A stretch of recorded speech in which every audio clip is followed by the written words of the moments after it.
How do you think the federal response is going right now to coronavirus? Look, right now, if you look through the litany of things that we have done in response, testing, what we've had, literally, we are testing more than the entire world combined.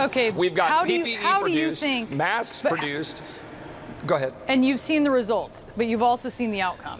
So you think everything's going, so you're touting accomplishments that they aren't meeting what Brianna, needs to be done for this. Do you think everything's fine?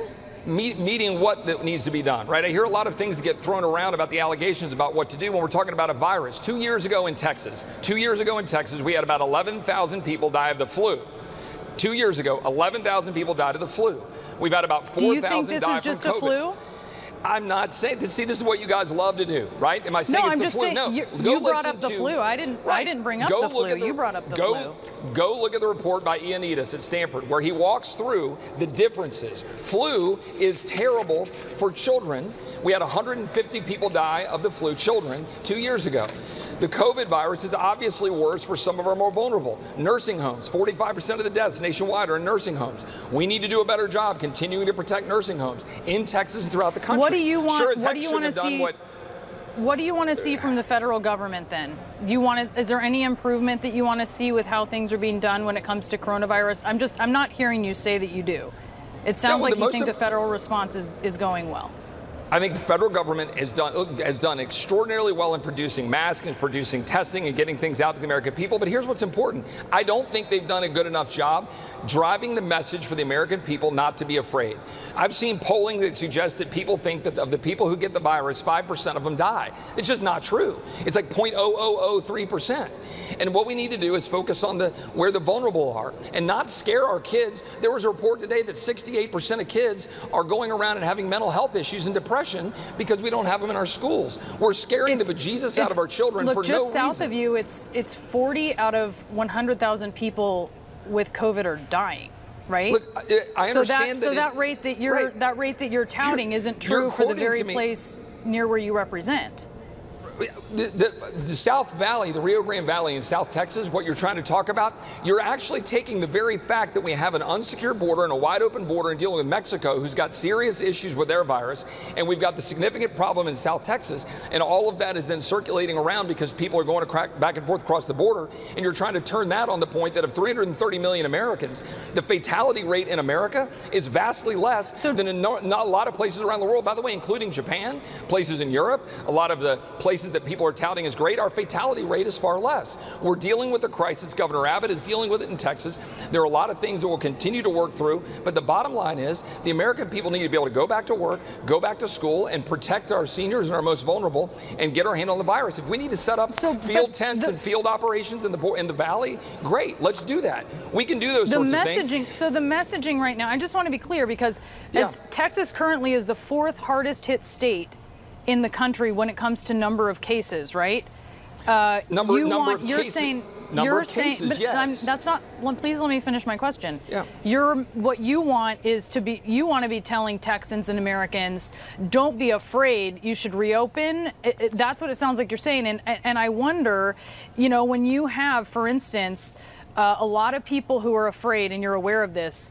Do you really think that do you think that saying that to them and not leveling with them is actually something that gives them the pause that they need to actually feel like they're getting the information and an honest picture from the representatives that would make them feel more comfortable opening up?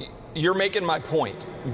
Please call on Dr. Ioannidis from Stanford. Please call on some of the researchers from Oxford. Please call on these are very smart people. Hey, we have experts. We have a number of epidemiologists on CNN every day. You're aware of that. Call the epidemiologists on who are raising real legitimate questions about whether or not we should have locked down. We're talking about the White House task force. It's not like we're not deviating from any sort of accepted science here. This is what the White House task force is saying. To your point, right, but go talk to the doctors who are out there saying, and who are very smart doctors. This is Stanford, right? I'm not talking about. So you want a second opinion on the White House coronavirus task force? You want a second opinion on the CDC? I want second and third and fourth opinions on all of these things. Sounds like you just want to confuse people. Because no, I want to know the truth, Brianna. I want to look. When my doctor diagnosed me and he said I had stage 3 cancer 9 years ago, I asked him what my odds of survival were.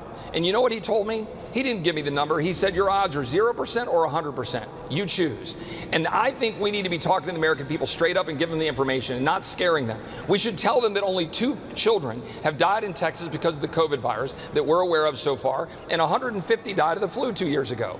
We have to be able to work through viruses in a way that we don't cripple people's lives, cripple the economy, shut down jobs, and by the way, cost lives. How many people are dying from depression, opioid abuse, lack of cancer screenings? One of my best friends just went in and got a stage 3 breast cancer diagnosis. She hasn't been getting her screenings. Why? Because we've been shutting down elective procedures, shutting down people's access to health care, all because this government has not done, I think, to answer your question, a good enough job to answer it, explaining to the American people the realities of what we're facing.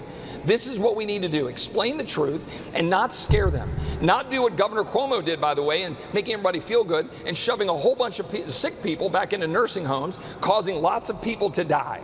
That happened. I do want to make a note that it's, you mentioned the border. It is so bad in the U.S. that Mexico wants tighter border controls to keep Americans from bringing in the virus to Mexico. We just need to be very clear about that. I would love to work with Mexico to tighten our border security, Brianna. Let's do it right now. Delighted to do that. They're saying the issue is Americans, not Mexicans. If we can work together to secure our border, I'd be delighted to do that. But let me just tell you that we are working and getting on top of this in Texas. We've got the numbers are going in the right direction. We've been working to keep the curve flat, which is the exact thing everybody said we should do in March. Yeah, and yet you guys love to tout have you seen your curve? Have you seen Yeah. your curve? That Yeah, is not go a look flat at it. curve.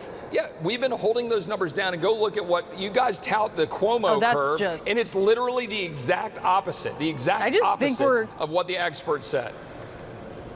It's the exact opposite. Put the curve up on the screen for listeners. Show the curve. It's literally the curve that they said to avoid. I so wish that when it came to Texas, I could just put the curve up right now, but I do not actually have that at my fingertips. That's how it works. And understand where it's happening to the border. I do not think that you are accurately representing what is happening across Texas. But Congressman, thank you so much for joining us. We do appreciate it. Appreciate it, Brianna. Happy to come on anytime. So just a short time ago, I was interviewing Texas Congressman Chip Roy, and through a storm of unrelated talking points about the border and Antifa, he falsely claimed that the coronavirus curve in his state was flat. He said, we're getting on top of this in Texas. We've been working to keep the curve flat.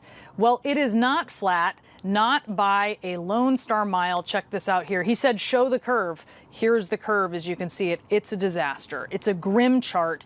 It shows the past 4 months of the pandemic outbreak. And those right there, them's the facts.